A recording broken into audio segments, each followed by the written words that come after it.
Hi everyone, welcome to what this channel is going to be. This is a very controversial video to start out a channel with, but I feel like this is going to really air out the kind of person I am when it comes to opinions, interpretations, and other people's takes on interpretive games and media, especially in horror genres. I'm probably going to do a lot of gameplay commentary like this, where I commentate over probably sped up gameplay of whatever I'm talking about. So if you recognize it, or if you saw the title, today we're talking about Mouthwashing. Mouthwashing is, I believe, an indie horror game that came out fairly recently and has been like blowing up on the internet for good and bad reasons.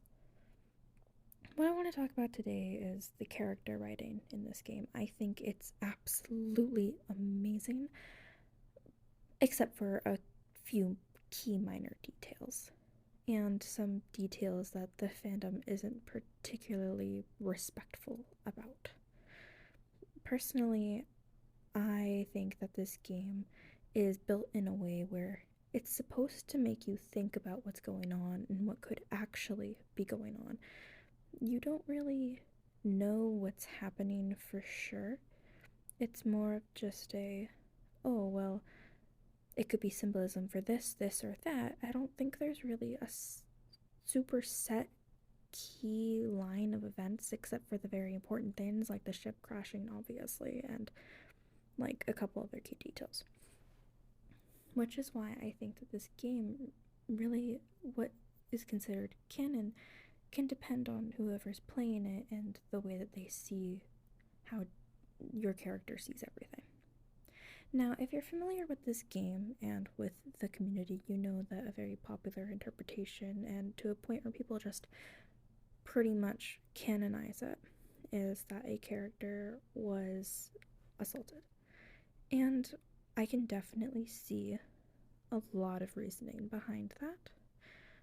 But my thing is there's also a lot of other explanations for a lot of the evidence that people bring up. And that doesn't mean that I am saying that, oh, it didn't happen, or oh, it 100% did happen. I think that it could honestly be either way, and whatever you choose to interpret is perfectly fine for you and how you want to write things. And that's not really what I'm talking about, although people do need to be a little more, well, I should say, a little less aggressive about it. As a victim of such assault myself, which is a really big thing to air out in a first video, but I feel like I have to say it so that it doesn't seem like I'm just some random person who has this random take on a really touchy and sensitive topic. I think that there are so many ways that everything could have been taken. It could have just been taken as domestic violence. It could have been taken as sexual violence. Unless something was confirmed that I'm not aware of, which you can definitely educate me if something was confirmed, send me the link, whatever, because I don't want to spread any misinformation. I think no matter which way you spin it, the main character that you play as is not a good person, and I think that is definitely the point of the game, is that he is not a good person at all. And I do think that near the end, a lot of the symbolism and a lot of the meaning of the game is that he understands that. Not that it's an excuse or anything, because a little too late, too little too late. But it's not like he doesn't know or makes it everyone else's fault that he's a bad person. He just is. And he realizes he fucked up. And honestly, that character writing is really impressive. What isn't cool is this community, and this is definitely a way to see how touchy subjects in media bring out the worst in people. And I mean this to say, like, no matter what somebody does, you should not wish sexual violence upon them.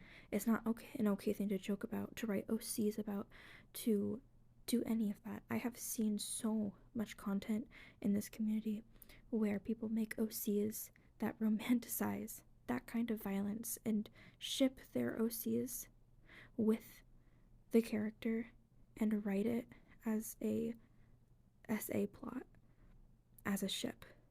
And nobody bats an eye and everybody supports it and says, oh yeah, well, he's just that shit of person, he would totally do that. That's gross. You writing romanticized essay is almost as worse as it being in the media itself. And especially considering that it's not 100% proven canon, it's a really, really touchy thing to mess around with like that. And also to wish it upon somebody else. It's not cool.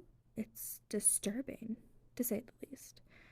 And then calling everybody who doesn't have the same interpretation as you SA supporters is also jumping the gun and a little disturbing that this is the kind of conversations that people are having over an interpretive fictional game. And it's honestly upsetting that something that has so much potential as a game, as a story, that besides that plot point, there is so much to this story that people just don't look at because they're so focused on Anya, they're so focused on her that nobody else really gets the attention they deserve. In fact, in most videos that I have commented on, that I have seen of people who talk about this game, who talk about Anya, who talk about Jimmy, who talk about the story, who talk about these things that apparently were in the game, they've never played it or watched anyone play it. They've just heard through the grapevine. And that's not how you or analyze a story like this. You can't analyze a story like this from hearing it secondhand from somebody else without experiencing it for yourself. It's a very different experience to watch somebody play it, and then to hear it secondhand on social media.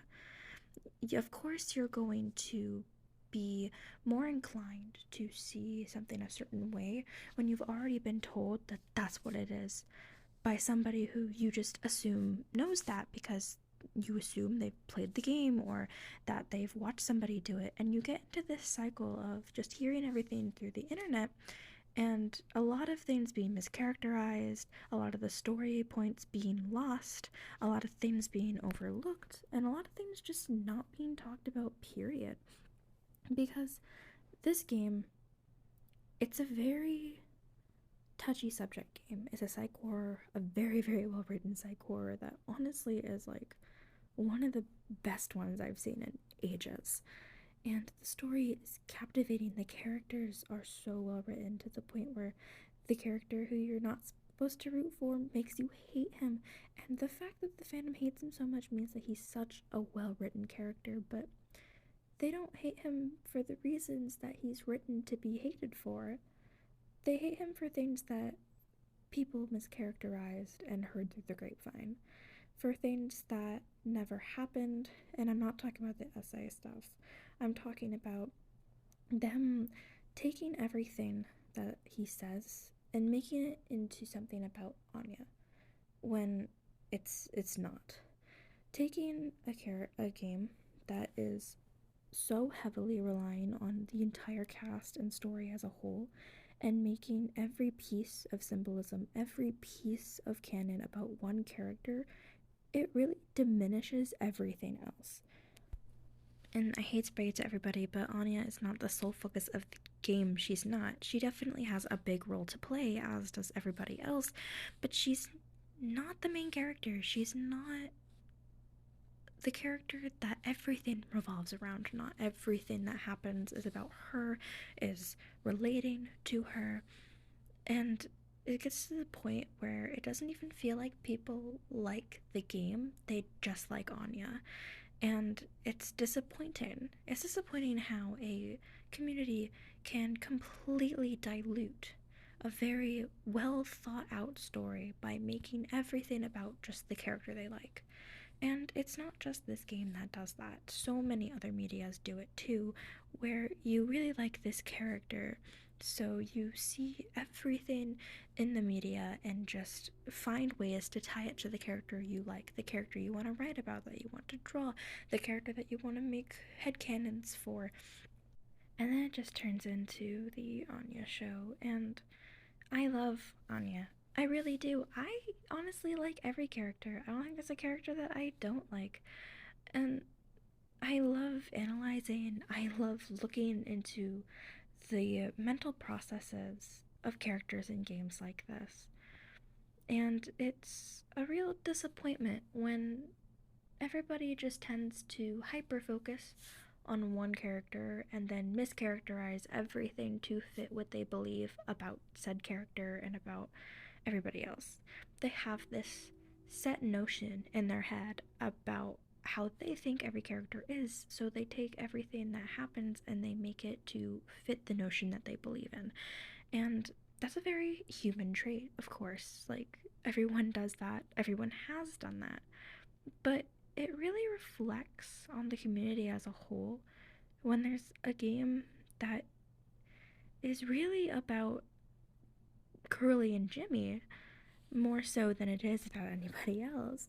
Of course, everybody has huge roles to play, but the game itself is about Curly and Jimmy and about the guilt and about realizing that jealousy and anger shouldn't drive you. It shouldn't drive who you are as a person. It shouldn't make you so awful.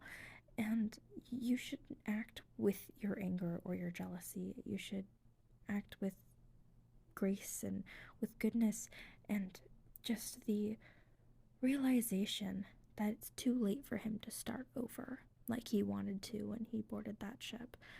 And it's not like I'm sympathizing or anything like that, because at the end of the day, he did awful things. He is an awful person. But the irony of it all is that he didn't know that until it was too late to know that. And by the time he did, there was nobody left and he'd already fucked it all up. And I think that everyone just kind of gets diminished to these side characters while Anya is on this pedestal and she gets to shine. And a lot of that is because when you have a large male cast and then one female character, the communities really tend to latch on to said female character because, like, obviously, and there's nothing wrong with that. But it does diminish the story as a whole. And it's fascinating how it's really fueled by one person who might have made a commentary video and then it went viral, and then suddenly everybody doesn't really do proper research, or they do and they have hindsight bias. It's a really interesting phenomenon, really, to be like, oh, well, this, and this because thought about this, but did you think about it because you saw it in the game, or did you see it in the game and think about it because you already had it in your head?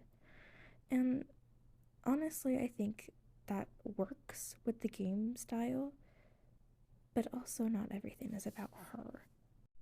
Adding on to that, there's a lot of things that were obviously not harassment in the game, people say that were, and a lot of symbolism that they just kind of made up.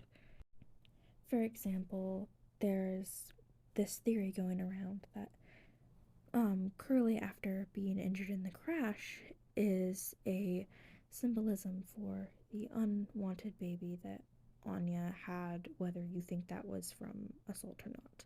Either way, it is an unwanted child. But that doesn't really make sense, because the whole thing with Curly and Jimmy is that it's cruel irony. That they got what they wanted in the end, but also what they didn't want.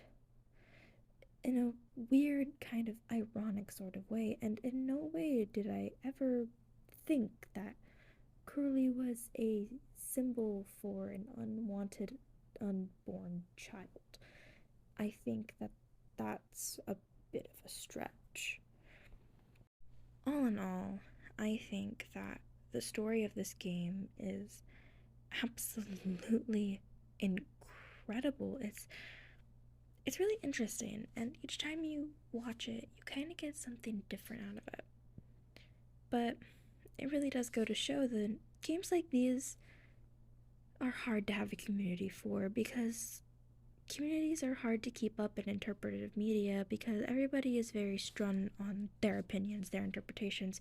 They're very adamant about them being correct. And that's just human nature. But it really does kind of ruin stories like this. Thank you so much if you stuck to the end. This is a pretty short video for commentary, but a very long video for me. I've never talked for this long before. I'm sorry if there were any awkward stops. I might not speed this up and just might not play entire game through. We'll see how that works in editing. But I really appreciate you staying until the end if you did. And I know this is a bit of a controversial topic, and I'm 100% like open for like discussion as long as no one's attacking. And honestly, at the end of the day, fiction is fiction. And if it was confirmed that the assault thing was real or was true, I think that certain posts made by the creator are a little insensitive if it was confirmed. I think that it wasn't the greatest representation if it was so easy to interpret a different way. I think all in all is that it's not what the game revolves around. And that was kind of what I tried to get out of this for my main point. But I hope you enjoyed this, and I hope to make more commentary, maybe like theories, commentary on theories about a bunch of other games, horror game or not. And if you really want to, you can recommend me something to talk about. We'll see. Thank you for staying. This probably isn't even gonna go anywhere anyway, but you know, I love yapping. It's one of my favorite things, and I love analyzing things. So, you know. Bye, thank you.